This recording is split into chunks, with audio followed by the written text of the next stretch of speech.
On this episode of Street Talk TV, we have Dr. Umar Johnston. A lot's to be said about Dr. Umar regards scamming people. I don't agree with him on everything, but there's no questioning Dr. Umar on his history. Today he is talking straight facts. Educate yourselves, good people. The British Empire is rotten to the core. Until the next one, game.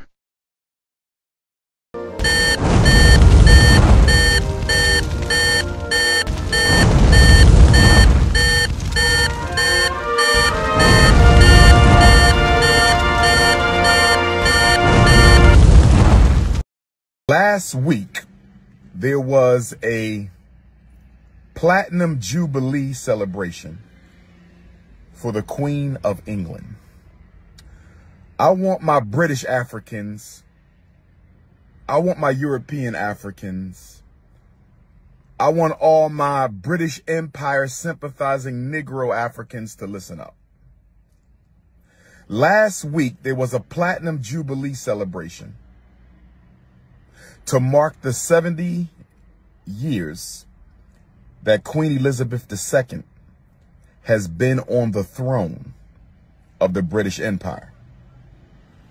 Platinum Jubilee celebration marking 70 years that Queen Elizabeth II has been on the throne in the United Kingdom.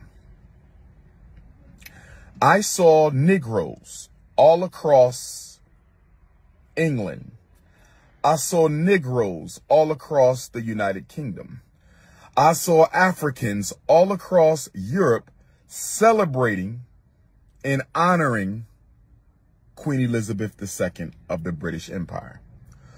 Queen Elizabeth II of the British Empire assumed the throne, the monarchy of England, on June the 6th, 1952. She assumed the throne of England on June 6, 1952. I graduated high school June the 6th, 1992. So when I graduated high school on June the 6th, 1992, she had already been on the throne for 40 years. June 6, 1952, she gets the throne. June 6, 1992, King Kong consciousness graduates high school. She has been on the throne for 70 years. She was 26 on June 6, 1952. She was 26 on June 6, 1952.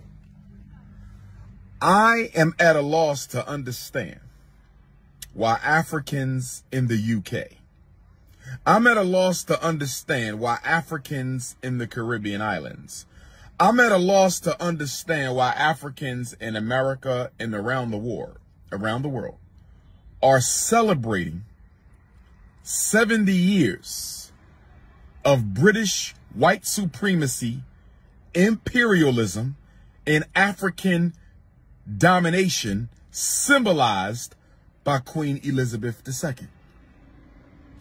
I'm trying to understand why any African on the planet Earth would be celebrating the British monarchy.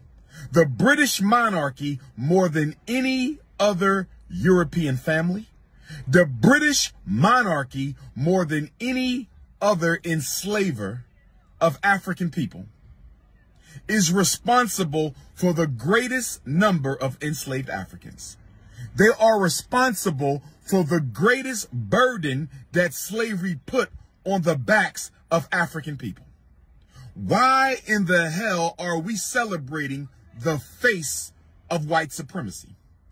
For those of you who do not know, when the most honorable Marcus Messiah Garvey, the greatest Pan-Africanist of all time and the greatest human organizer in world history, when the most honorable Marcus Messiah Garvey, the greatest Pan-Africanist of all time and the greatest organizer in human history, When the most honorable Marcus Messiah Garvey, the greatest Pan-Africanist of all time and the greatest human organizer in history, when he brought forth the largest black organization in modern history, the Universal Negro Improvement Association and African Communities League in 1914, at the time Garvey founded the UNIAACL, the British Empire controlled 25% of the world's population. I want to say this again. I need you to understand, overstand, and understand me. I want you to understand, overstand, and understand me. When Garvey created the UNIAACL, the British Empire controlled 25% of the entire population of the planet Earth. When the most honorable Marcus Garvey held his first international convention of the African peoples of the world at Madison Square Garden in August of 1920. During the first Great Garvey Convention in New York City during Leo's season of 1920, the British Empire controlled 25% of all the land and the resources on the planet Earth. I need us to understand this. The greatest enslaver of African people was the British Empire.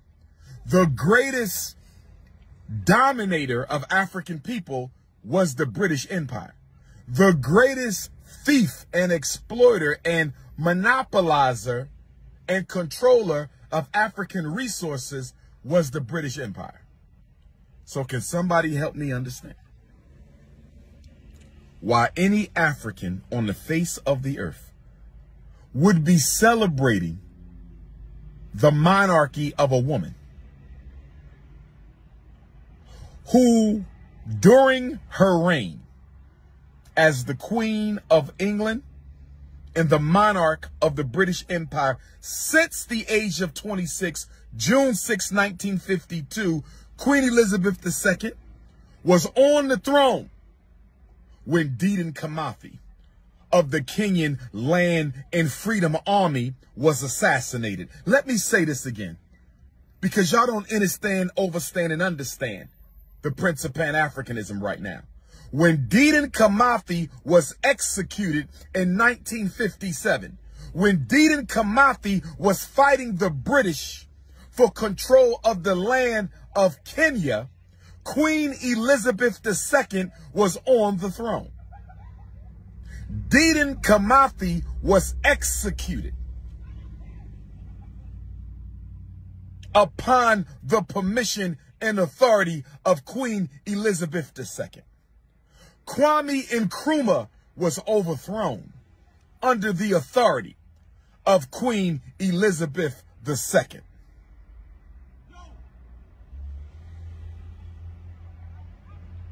Chris Ani of South Africa was likely executed under the authority of Queen Elizabeth II. Steve Biko's murder,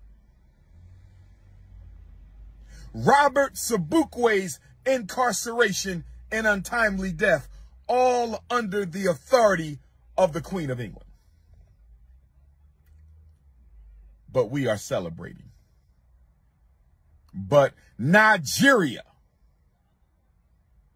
oil, gas, gold, resource rape under the authority of the Queen of England. I'm trying to understand. Jamaica under the Queen of England. I'm trying to understand. All the islands of the Caribbean controlled by the British. All the countries in Africa controlled by the British. And we are celebrating. We are celebrating the 70-year rulership of a woman who has caused more harm to African people globally.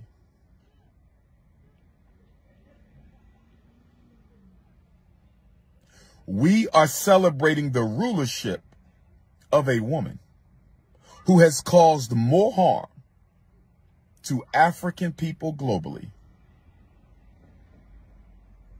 than almost any single person you can name.